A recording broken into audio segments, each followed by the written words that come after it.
محرم الحرام کا چاند نظر آتے ہی اسلامی سال کا آغاز ہو جاتا ہے، لیکن افسوس کی بات یہ ہے کہ ہم میں سے بہت سے لوگ محرم کو صرف ایک تاریخی واقعہ یا چند مخصوص رسومات تک محدود سمجھتے ہیں۔ کیا آپ جانتے ہیں کہ محرم ان 4 مہینوں میں شامل ہے جنہیں اللہ تعالیٰ نے خود حرمت والا قرار دیا؟ کیا آپ جانتے ہیں کہ اس مہینے میں کی گئی نیکیوں کا اجر بڑھ جاتا ہے اور گناہوں کی سنگینی بھی زیادہ ہو جاتی ہے؟ اور کیا آپ جانتے ہیں کہ اگر ہم محرم کا صحیح احترام کرنا سیکھ لیں تو یہ مہینہ ہماری زندگی بدل سکتا ہے۔ آج کی اس ویڈیو میں ہم محرم کی فضیلت، اس کا احترام، عاشوراء کی اہمیت اور وہ اعمال جانیں گے جو ہر مسلمان کو اس مہینے میں ضرور کرنے چاہیے، لہٰذا ویڈیو کو آخر تک ضرور دیکھیں۔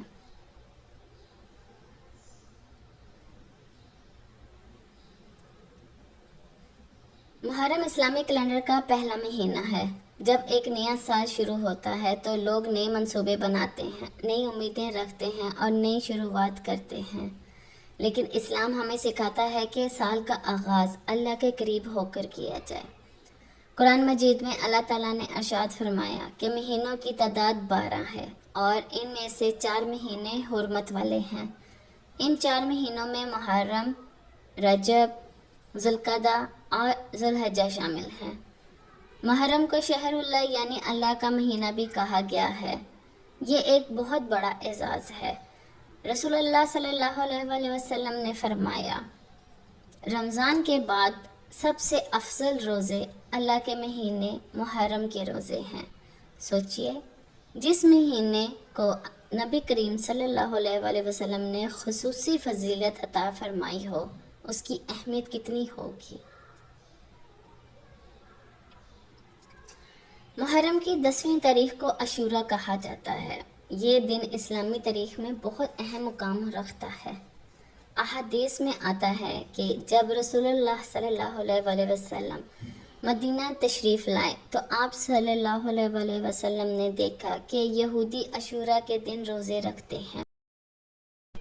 انہوں نے بتایا کہ یہ وہ دن ہے جس دن اللہ تعالیٰ نے حضرت موسیٰ علیہ السلام اور ان کی قوم کو فرعون سے نجات عطا فرمائی تھی۔ اس پر رسول اللہ صلی اللہ علیہ وآلہ وسلم نے فرمایا، ہم موسیٰ علیہ السلام کے زیادہ حقدار ہیں۔ اور آپ صلی اللہ علیہ وسلم نے بھی روزہ رکھا اور صحابہ کو اس کی ترغیب دی۔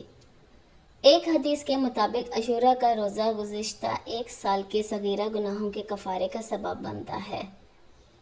ذرا سوچئے، صرف ایک دن کا روزہ اور اللہ تعالیٰ کی اتنی بڑی رحمت، یہ اللہ کے فضل کی کتنی بڑی مثال ہے۔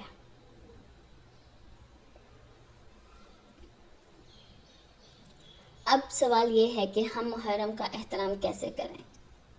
پہلی بات، نمازوں کی پابندی کی جائے۔ اگر محرم آ جائے لیکن ہماری نمازیں پھر بھی قضا ہوں تو ہم محرم کا حقیقی احترام نہیں کر رہے۔ نماز دین کا ستون ہے۔ قرآن مجید کی تلاوت کریں، روزانہ کم از کم چند آیات کی تلاوت کریں۔ قرآن دلوں کا زندہ کرتا ہے۔ روزے رکھنا، خاص طور پر 9 اور 10 محرم یا 10 اور 11 محرم، یہ سنت کے مطابق عمل ہے۔ صدقہ و خیرات کریں، ضرورت مندوں کی مدد کریں، کسی بھوکے کو کھانا کھلائیں، کسی غریب کی ضرورت پوری کریں اور دعا اور استغفار کرتے رہیں۔ محرم نئے سال کا آغاز ہے۔ اپنے گزشتہ گناہوں پر توبہ کریں اور اللہ سے معافی مانگتے رہیں۔ محرم کا ذکر ہو اور کربلا یاد نہ آئے، ایسا ممکن ہی نہیں۔ کربلا ہمیں بہت بڑے اسباق دیتی ہے۔ یہ ہمیں سکھاتی ہے کہ حق کے راستے پر ثابت قدم رہنا چاہیے۔ مشکلات آئیں، آزمائشیں آئیں، لیکن سچائی کا دامن نہیں چھوڑنا چاہیے۔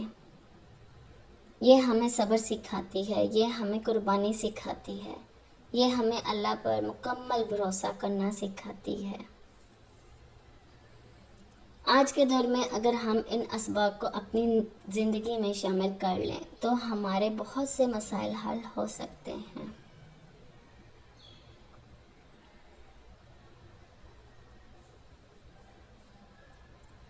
افسوس کے ساتھ کہنا پڑتا ہے کہ بعض لوگ محرم کا اصل مقصد بھول جاتے ہیں۔ کچھ لوگ سوشل میڈیا پر نفرت اور جھگڑے پھیلاتے ہیں، کچھ لوگ دوسروں کے عقائد کا مذاق اڑاتے ہیں، کچھ لوگ صرف جذباتی گفتگو کرتے ہیں لیکن اپنی نمازوں اور اعمال کی فکر نہیں کرتے۔ یاد رکھیں، محرم ہمیں اللہ کے قریب کرنے کے لیے آتا ہے، لوگوں سے لڑانے کے لیے نہیں۔ ایک سچا مسلمان وہ ہے جو اپنے اخلاق، اپنے کردار اور اپنی عبادات کو بہتر بنائے۔ محرم صرف اسلامی سال کا پہلا مہینہ نہیں، یہ ہمیں اپنی زندگی کا جائزہ لینے کا موقع دیتا ہے۔ یہ ہمیں یاد دلاتا ہے کہ دنیا عارضی ہے اور آخرت ہمیشہ کی ہے۔ آئیے آج عہد کریں کہ اس محرم میں ہم نمازوں کی پابندی کریں گے، قرآن سے تعلق مضبوط کریں گے، عاشوراء کے روزے رکھیں گے، دوسروں کے ساتھ اچھا سلوک کریں گے اور اللہ تعالیٰ کی رضا کو اپنی زندگی کا مقصد بنائیں گے۔